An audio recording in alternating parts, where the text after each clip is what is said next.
Just like in pretty much every country in the world, Tesla continues to increase the price in China. And what is happening?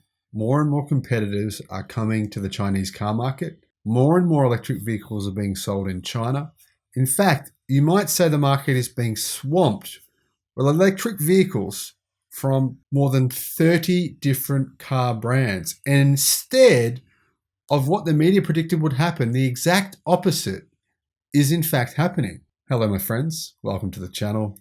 I'm back from Brisbane. Great to see you all again. Great to be home here in Melbourne. Yes, I do love the warm weather up there, but it does feel nice to be cold again. My little 5-year-old boy, Cal, said to me today, he said, "Dad, I love the fresh air. The cold feels great."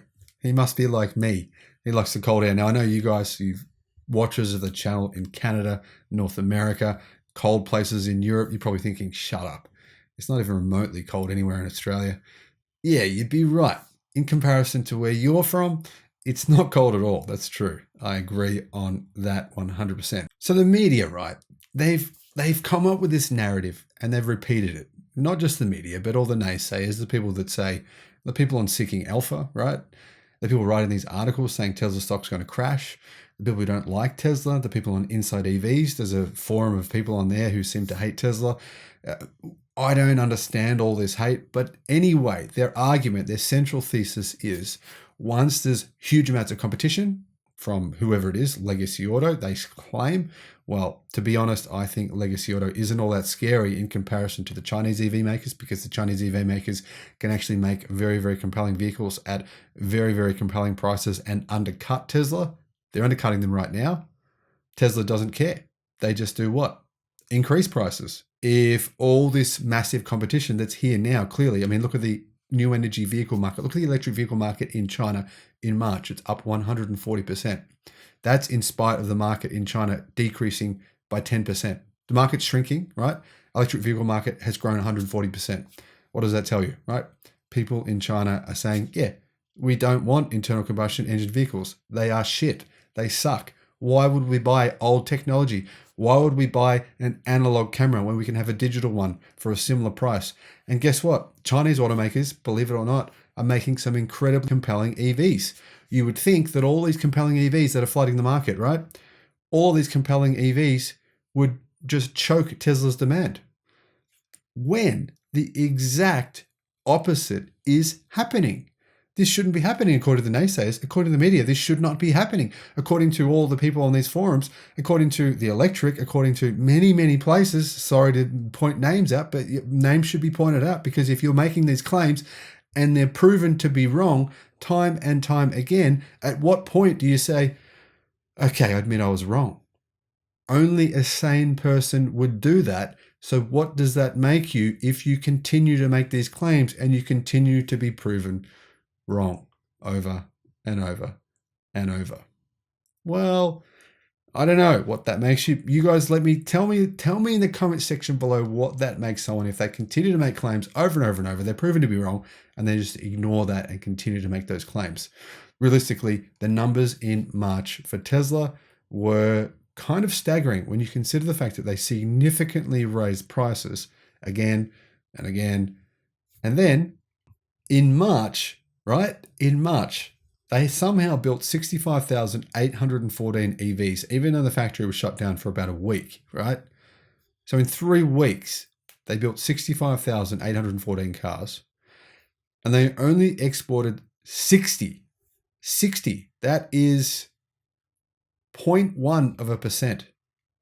0.1. In fact, it's less than 0.1%. So all of these people, and I've seen these comments, I mean, everywhere.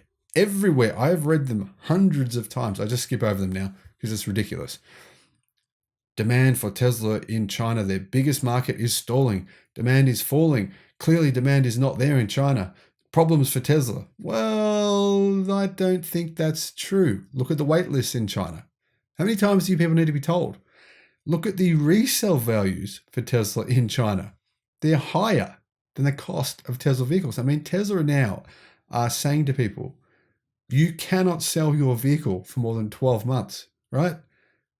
You cannot sell it because scalpers are buying them to resell them secondhand for more money than they paid new. This is something that's very unusual for an Asian car market where people don't like secondhand things. They like new things. I understand where you guys are coming from. Fair enough. Very, very unusual to see this. So what are the numbers this month? Well, even though Tesla was clearly impacted by COVID shutdowns, which some may say are unfairly targeting Tesla because SAIC, state-owned Chinese state-owned car company, hasn't been shut down. Anyway, I did make a video about that. I'll put a link in the description below. Bit of a concern. Another concern, right, is, well, Tesla is lobbying the government to ease truck movement. Now, I've made a video about that as well. That's a quick, short video. I'll put a link in the description below to that video. But that could be a little bit concerning for Tesla. It does appear as though state-owned companies are being treated differently than Tesla. I do wonder if the Chinese government is feeling a little bit threatened by Tesla. Maybe. I don't know. Let me know what you think in the comment section below. So getting back to the numbers, Tesla produced 65,814 cars, exported 60 of them.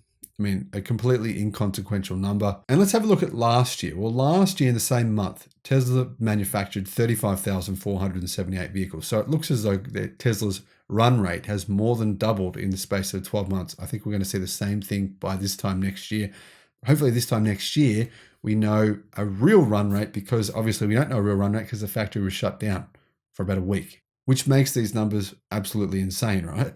Absolutely insane. Why is that insane? Well, that's the second highest number ever that Tesla's ever delivered in China, second only to December of last year when they manufactured 70,847 vehicles. And it's up 85.5% of the same compared to the same month last year.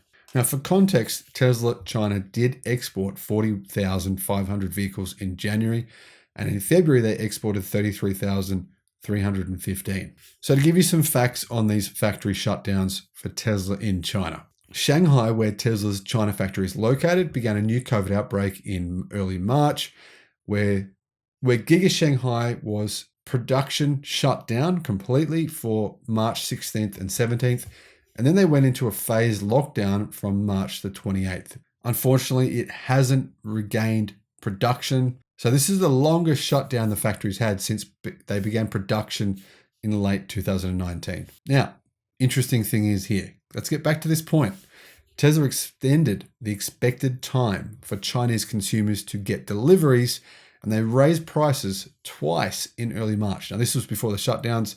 So they didn't increase those delivery times, right, after the shutdown. It happened before the shutdown, before they knew they were going to be shut down. So demand was clearly increasing, even though they continued to increase prices. Thanks for watching. Bye-bye.